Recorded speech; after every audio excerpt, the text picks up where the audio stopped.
America faces the world that Barack Obama has bequeathed us, and we are not prepared.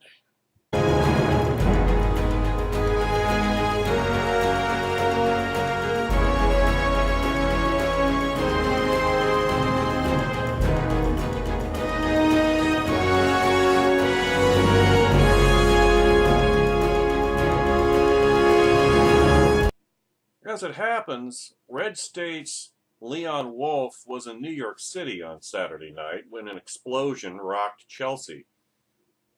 No, not Chelsea Clinton.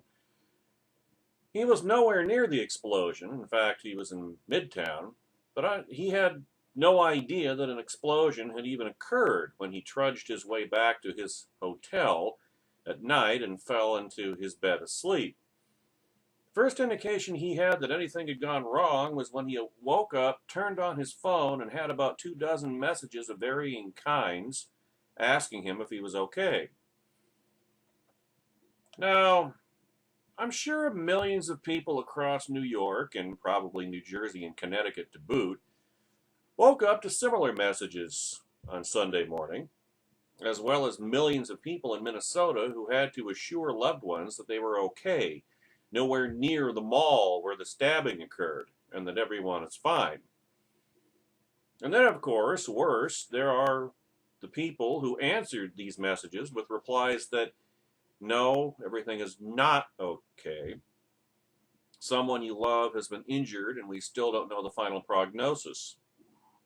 Thankfully, this time, the number of people who are facing life-threatening injuries is small. As of the time that Leon Wolf's post went up at Red State on Sunday morning, only the Minnesota attacker was currently listed as a fatality of the attacks on Saturday night. Now, it's a reality that's becoming distressingly familiar in America, and one that will more likely than not become yet more familiar still in the coming years, thanks to Barack Hussein Obama.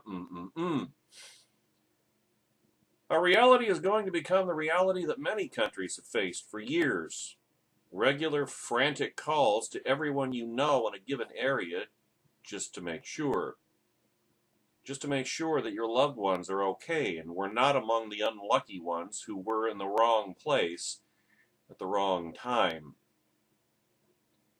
The problem is that America does not really have a good idea how we want to respond to this new reality.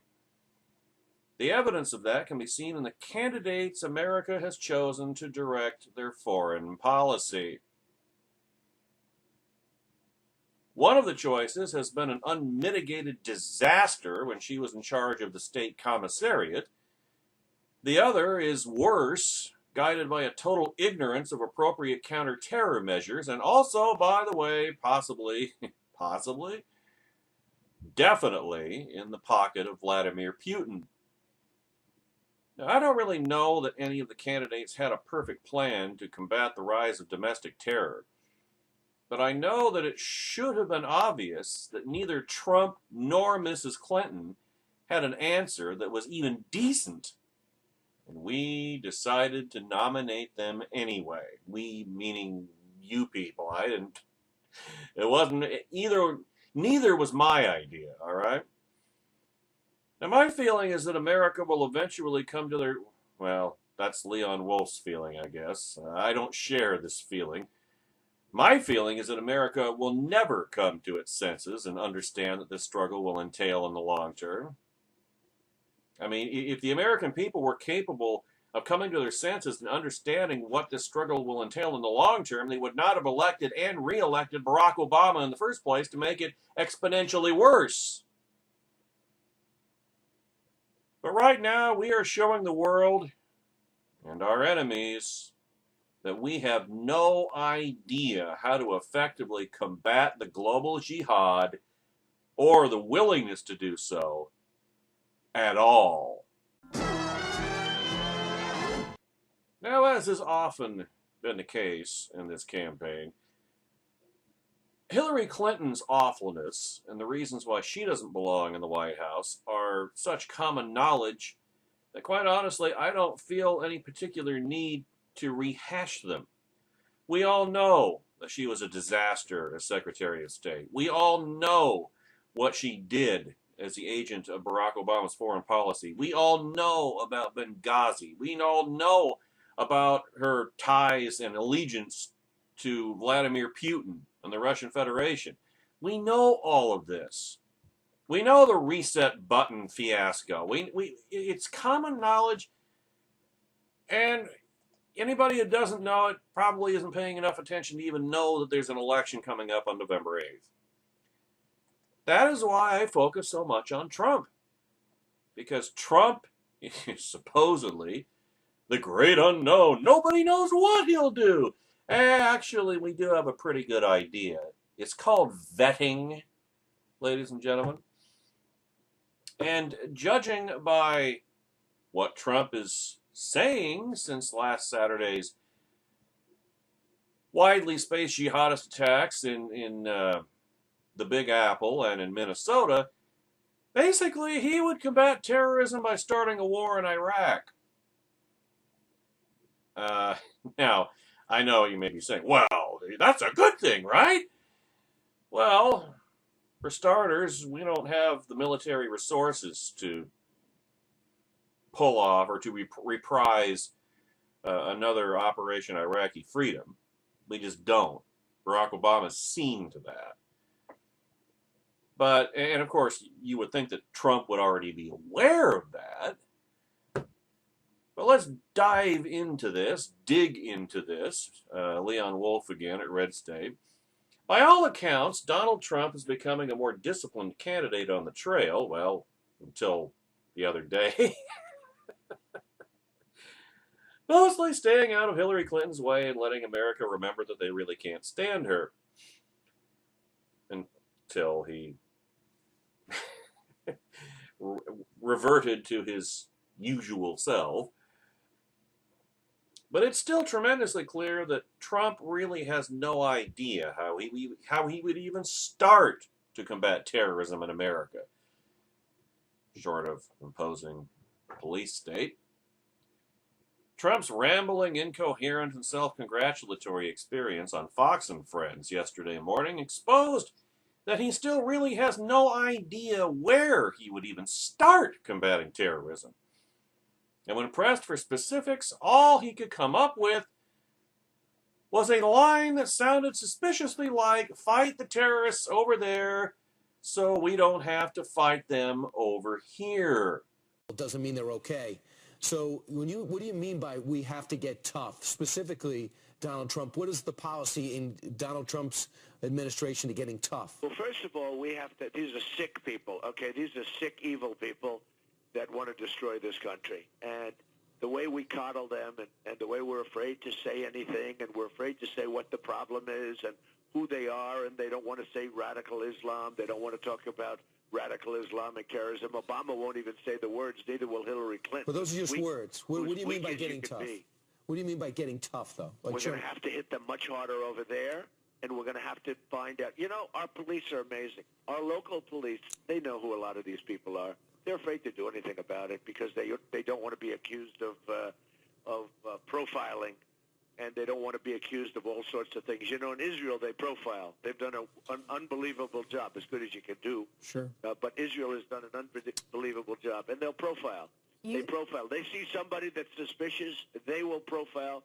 They will take that person in. They'll check out, do we have a choice? Look what's going on. Do we really have a choice? We're trying to be so politically correct in our country. Mm-hmm.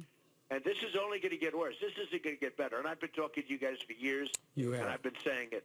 This is only going to get worse. And what I said is you have to stop them from coming into the country. And, of course, that's what, that's one of the primary tenets of your entire campaign about immigration in the country. And it has been. This isn't just something that I developed overnight because of this. I knew this was going to happen. You've been talking about it for a very long time. You were busy. You were tweeting over the weekend. Last night you sent this out. Under the leadership of Obama and Clinton, your tweet reads, Americans have experienced more attacks at home than victories abroad. Time to change the playbook. Okay, change the playbook. How? Well, we're going to have to do something extremely tough over there, okay? Like what? over there. Like, knock the hell out of them. And we have to get everybody together, and we have to lead for a change, because we're not knocking them. We're hitting them every once in a while. We're hitting them in certain places. We're being very gentle about it. We're going to have... Gee, sounds an awful lot like Trump wants to get together a coalition of the willing to go over to the Middle East and start a sustained war to knock out terrorists in their strongholds. Not just an isolated bombing campaign, but really putting boots on the ground, getting other countries to go along and just blasting the hell out of stuff until the terrorists give up. Never mind the fact that we no longer have enough boots to put on the ground to carry out such a mission, to say nothing of the fact that no country is going to join Donald Trump in anything. But other than that, yeah, America, bleep, yeah! Yeah. That plan sounds vaguely familiar, doesn't it? Because it was the exact plan for Operation Iraqi Freedom, which Donald Trump has called stupid and moronic and something that had no benefit to the United States. That's the benefit of hindsight. Before it started, he thought it was a great idea. And there's that rock-ribbed commitment to Trumpian principle.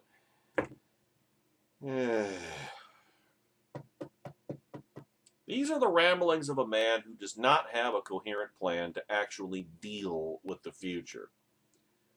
All he does is loudly trumpet the fact that he predicted terror attacks would continue. Well, after the uninterrupted slate of them during the Obama regime, the age of the one, how prescient do you have to be to predict that Islamic terrorists are going to keep attempting to attack us? Yeah, not very.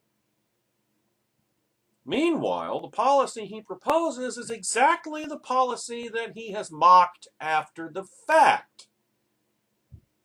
The reason that he can do this with a straight face is that he has no idea why he opposes the Iraq War, other than the fact that it took much longer to accomplish and succeed, and, of course, it was unpopular. Weather vane. You think he's going to give you all your fantasies, Trumplicans? You think he's going to make all your dreams come true? I got another video coming today that's going to zero in on that delusion.